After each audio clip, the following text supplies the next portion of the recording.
All you'll need is a Phillips screwdriver. Before carrying out any work, always turn off and eliminate power to your oven.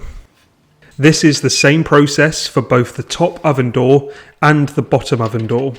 Remove the screw found on either side of the door.